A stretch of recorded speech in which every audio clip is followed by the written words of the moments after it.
No vídeo de hoje, vou fazer uma análise profunda do livro O Epítome do Pregador Pentecostal. Este livro é uma verdadeira joia para todos os pregadores e estudantes de teologia que desejam entender melhor a arte da pregação no contexto pentecostal. Vamos para a mesa que mostrarei o livro em detalhes. Vamos lá? Já estamos à mesa, meus irmãos, para vermos em detalhes este lançamento, o Epítome do Pregador Pentecostal. Para você que não sabe o que significa, a palavra epítome significa resumo, como um modelo ideal. Então nós podemos dizer que o livro significa o resumo, o modelo do pregador pentecostal. Este é um livro escrito pelo pastor Juliano Fraga. A editora é a editora Autor da Fé.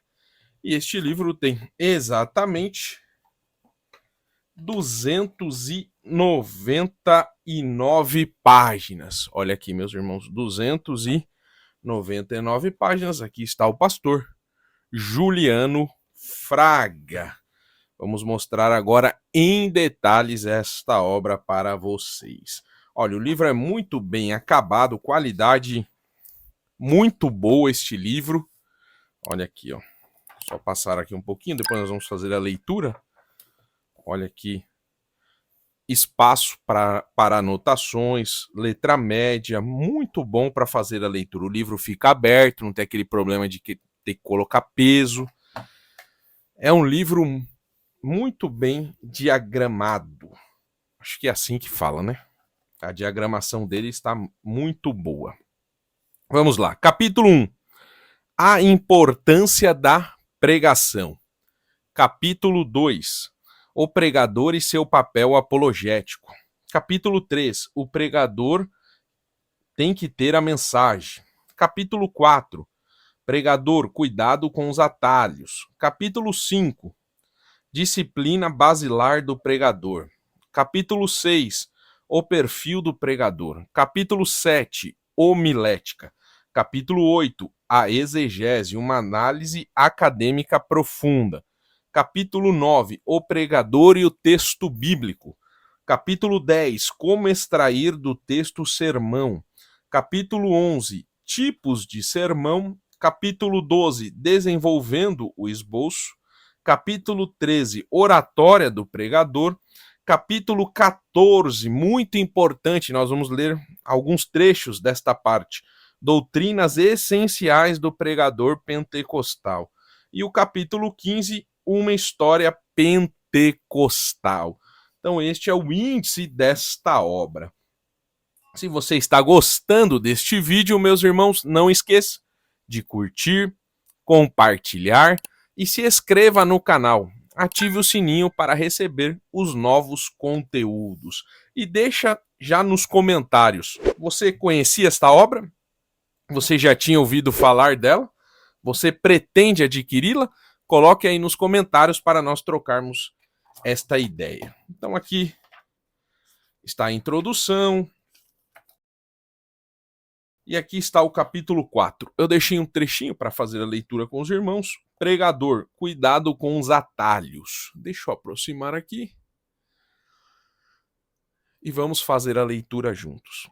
Cuidado com os atalhos.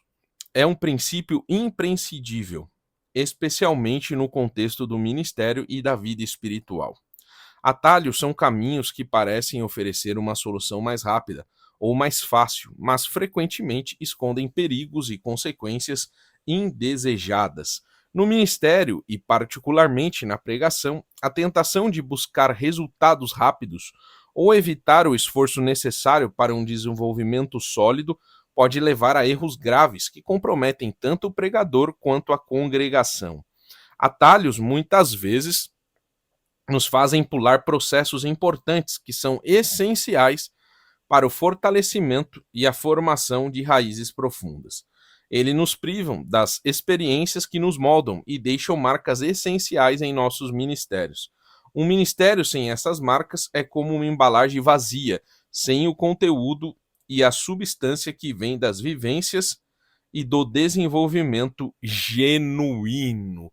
Então aqui o pastor Juliano Fraga vai falar dos atalhos. Olha aqui, os tipos de atalho, né? Atalho na preparação espiritual, atalho nos estudos das escrituras, atalhos na formação ministerial, atalhos na ética e integridade, e por aí vai. Deixa eu passar aqui. Deixei também um trechinho do capítulo 10, como extrair do texto o sermão. Deixa eu aproximar aqui novamente para fazermos a leitura. Extrair pontos importantes de um texto bíblico para criar um esboço de sermão envolve identificar elementos centrais da passagem, como o contexto, os personagens principais, as ações e as lições teológicas e práticas. Extrair as informações que se destacam no texto nos ajudará posteriormente na organização do esboço. Não pretendo aqui estabelecer uma norma homilética que todo pregador deva seguir, mas este método tem assegurado sermões mais claros para os ouvintes. A seguir, demonstro como fazer isto usando alguns textos conhecidos. E aqui o pastor Juliano Fraga vai mostrar, vai nos ensinar como extrair do texto o sermão. Primeiro texto, né, que ele vai utilizar é a pesca maravilhosa em Lucas, capítulo 5, do 1 a 11. Leitura atento do texto.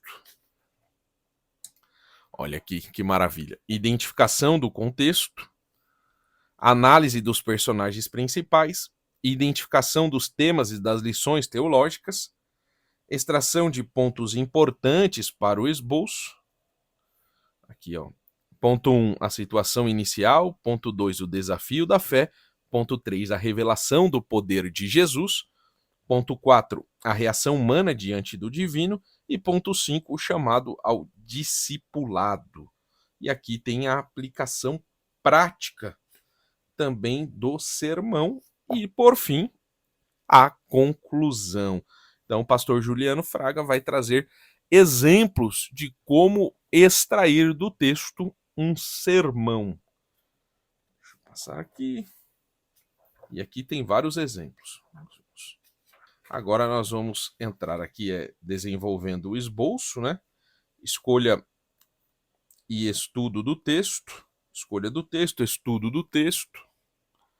É um livro bem completo para quem prega, para quem ministra, ou para quem também tem interesse em ministrar a palavra do Senhor.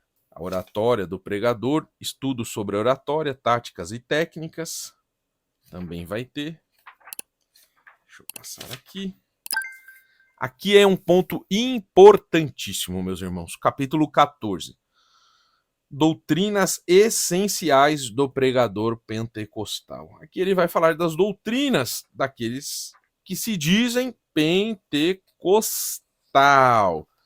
Aqui eu deixei algumas reservadas para nós fazermos a leitura, como o batismo no Espírito Santo. Deixa eu aproximar para fazermos a leitura. A doutrina do batismo no Espírito Santo é central no pentecostalismo. Este batismo é considerado uma experiência distinta da salvação, geralmente acompanhada pelo falar em línguas, glossolalia, como evidência inicial. As raízes do batismo com o Espírito Santo podem ser traçadas ao longo da história da Igreja, com sua gênese em Atos 2, quando o Espírito foi derramado no Pentecostes. Ao longo dos séculos, seu rastro de fogo percorreu a cristandade, passando pelo movimento de santidade do século XIX e culminando no início do século XX, reacendendo a chama do pentecostalismo.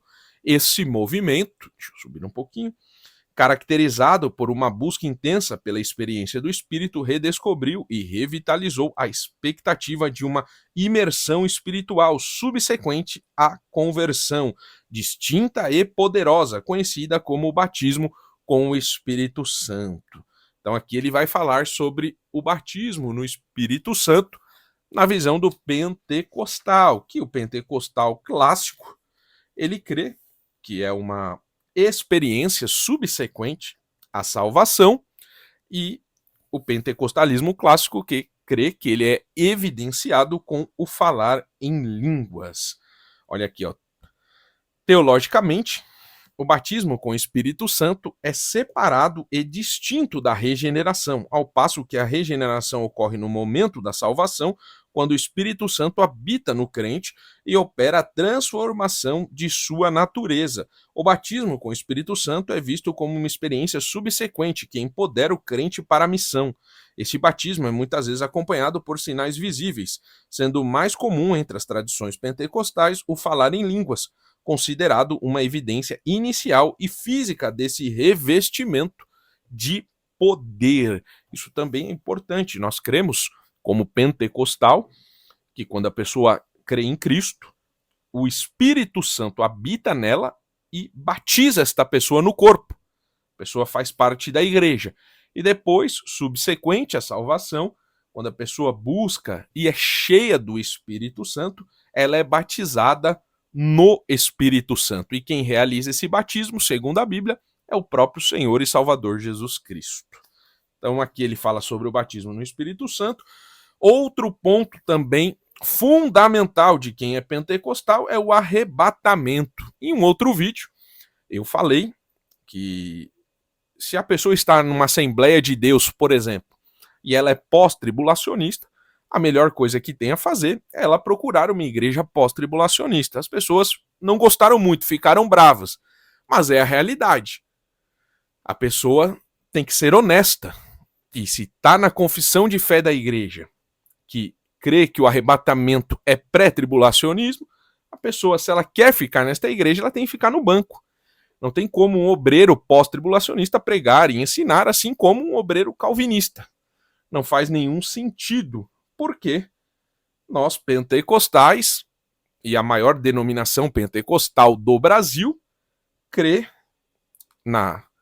no arminianismo wesleyano e também crê no arrebatamento pré-tribulacionista. Olha aqui, vamos ler o que o pastor Juliano Fraga diz. Nós, pentecostais, acreditamos no arrebatamento pré-tribulacionista, no qual a igreja será retirada da terra antes da grande tribulação, que tem os textos bíblicos, a base bíblica, a aplicação para o pregador. O pregador deve enfatizar a importância de estar preparado para este evento iminente e usar esta doutrina para motivar a santidade e o evangelismo. Outro ponto importantíssimo, né? Que é a doutrina da escatologia. Os pentecostais, em geral, na sua grande maioria, são pré-tribulacionistas. Tem um outro ponto também que eu acabei passando aqui, meus irmãos, é que o pastor Juliano Fraga fala sobre a salvação pela fé em Jesus Cristo. E aqui ele vai falar um ponto interessante. Deixa eu aproximar para fazer a leitura com os irmãos. Deixa eu ler aqui a parte. A salvação é pela graça, mediante a fé em Jesus Cristo. A base bíblica. A aplicação deve-se proclamar que a salvação é um presente de Deus e que é necessário arrependimento e fé em Cristo para receber este dom. A salvação é uma iniciativa divina em busca do pecador, e é somente pela graça preveniente que o pecador é capacitado a cair em si e responder à oferta do Evangelho.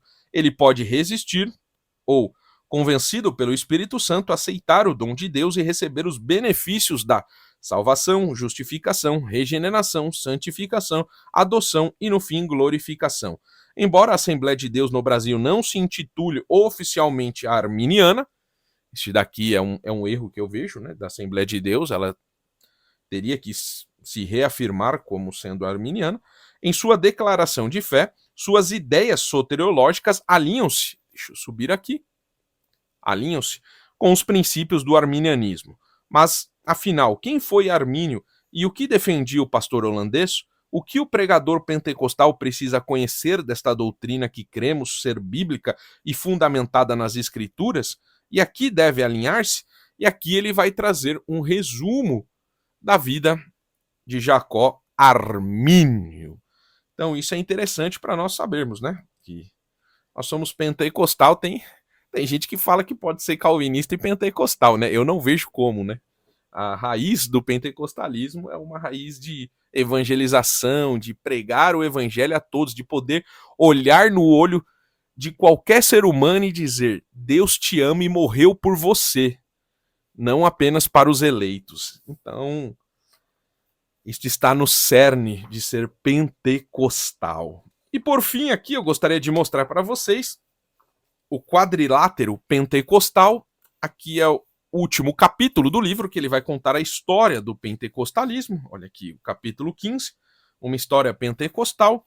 E aqui ele vai falar do quadrilátero pentecostal. Deixa eu aproximar aqui também para lermos juntos. A mensagem central do pentecostalismo, que proclama Jesus salva, Jesus cura, Jesus batiza com o Espírito Santo e leva para o céu, tem suas raízes no final do século XIX e início do século XX, no período conhecido como movimento de avivamento pentecostal. O conceito do quadrilátero pentecostal refere-se aos 4 pilares fundamentais que sustentam a mensagem e a prática pentecostal.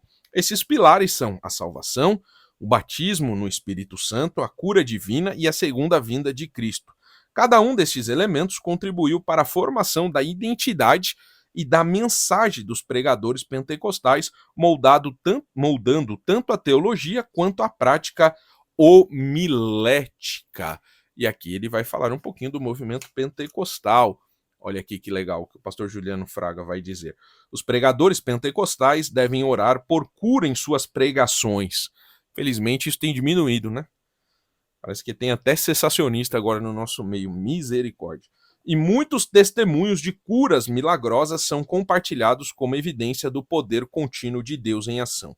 Essa ênfase na cura não apenas atrai aqueles que buscam intervenção divina, mas também reforça a fé dos crentes e abre portas para a pregação e salvação das almas. Temos que pregar sim sobre cura divina, porque Jesus é o mesmo. Ele ainda cura. Não há um texto nas Sagradas Escrituras que falam que os dons cessaram. O epítome do pregador pentecostal. E aí, o que você achou da nossa análise do livro O Epítome do Pregador Pentecostal? Espero que tenha gostado e que as informações compartilhadas aqui possam ajudar você a crescer ainda mais no seu ministério. Não se esqueça, meus irmãos, de curtir este vídeo e comentar abaixo sobre o que você achou deste livro. E claro, inscreva-se no canal para mais conteúdos sobre pregação, teologia e crescimento espiritual. Até o próximo vídeo, que Deus lhe abençoe em tudo!